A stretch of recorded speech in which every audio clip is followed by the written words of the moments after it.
महाराष्ट्राला कुणाची नजर लागली असाच प्रश्न अजित पवारांच्या अपघाती निधनानंतर सर्वांच्या मनात आला। मागील 20 वर्षात महाराष्ट्रानं उमदे नेते गमावलेत। राज्याचं आणि देशाचं नेतृत्व करण्याची क्षमता असलेल्या नेत्यांच्या निधनामुळे मोठी पोकळी निर्माण झाली आहे।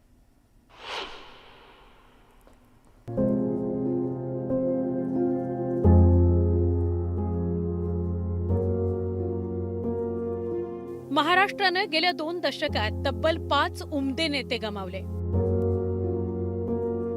उमेदीचा काळ, मोठं मंत्रीपद असताना सुद्धा नेत्यांवर काळानं झडप घेतली। 3 मे 2006 ला प्रमोद महाजनांचं निधन झालं होतं। 22 एप्रिल 2006 ला प्रमोद महाजनांवर त्यांचा भाऊ प्रवीण महाजननं गोळीबार केला होता। उपचार सुरू असताना प्रमोद महाजन यांची प्राणज्योत मालवली। एनडीए सरकारमध्ये दूरसंचार मंत्री राहिलेल्या प्रमोद महाजन यांनी त्यांच्या कार्याचा ठसा उमटवला होता। पुढील काळातही प्रमोद महाजन यांची राजकीय कारकीर्द बहरणारच होती, पण नियतीला मात्र ते मान्य नव्हतं। राज्याचे मुख्यमंत्री राहिलेले विलासराव देशमुख केंद्रात ग्रामविकास मंत्री होते। विज्ञान आणि तंत्रज्ञान मंत्री असलेल्या विलासराव देशमुख यांचं 14 ऑगस्ट 2012 ला यकृताच्या कर्करोगामुळे निधन झालं। विकासाची दूरदृष्टी असलेले नेते अशी विलासराव देशमुख यांची ओळख होती। राज्याचे उपमुख्यमंत्री राहिलेले गोपीनाथ मुंडे यांचा मृत्यूही सगळ्यांच्या मनाला चटका लावून जाणारा। केंद्रीय ग्रामविकास मंत्री म्हणून कार्यरत असतानाच गोपीनाथ मुंडेंचं 3 जून 2014 ला कार अपघातात निधन झालं। 26 मे 2014 ला केंद्रीय मंत्रिपदाची शपथ घेतल्यानंतर अवघ्या 8 दिवसात गोपीनाथ मुंडेंवर काळानं घाला घातला। गोपीनाथ मुंडे हयात असते तर राज्याच्या विकासात त्यांचा मोठा सहभाग राहिला असता।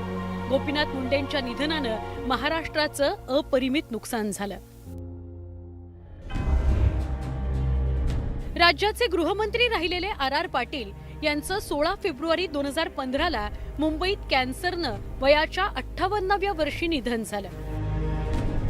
आर पाटील यांनी गृह खात्यावर त्यांच्या कामाची छाप उमटवली होती।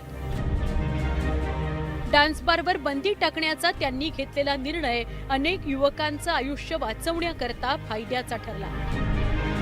उपमुख्यमंत्रीपदी राहिलेल्या आर पाटील यांच्याकडे भविष्यात राज्याचं नेतृत्व करण्याची क्षमता होती, पण कॅन्सरनं त्यांचा जीवन प्रवास थांबवला। उपमुख्यमंत्री अजित पवार यांचा 28 जानेवारी 2026 ला विमान अपघातात मृत्यू झाला। वेगवेगळ्या खात्यांचा कारभार पाहिलेले आणि तब्बल 6 वेळा उपमुख्यमंत्री होण्याचा विक्रम ज्यांच्या नावावर आहे असे अजित पवार त्यांच्या वेगवान कार्यशैली करता प्रसिद्ध होते। सहकार आणि राजकारणावर अजित पवारांनी छाप उमटवली होती। अजित पवार भविष्यात मुख्यमंत्री होतीलच असा विश्वास त्यांच्या कार्यकर्त्यांना वाटत होता, पण त्यांना वाटणारा विश्वास खोटा ठरला आणि अजित पवार यांना विमान अपघातानं आपल्यापासून हिरावून नेले।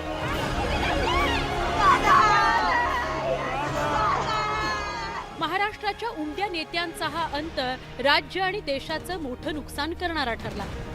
परिणामी महाराष्ट्राला कुणाची नजर लागली हा प्रश्न काळीत चिरून जातो।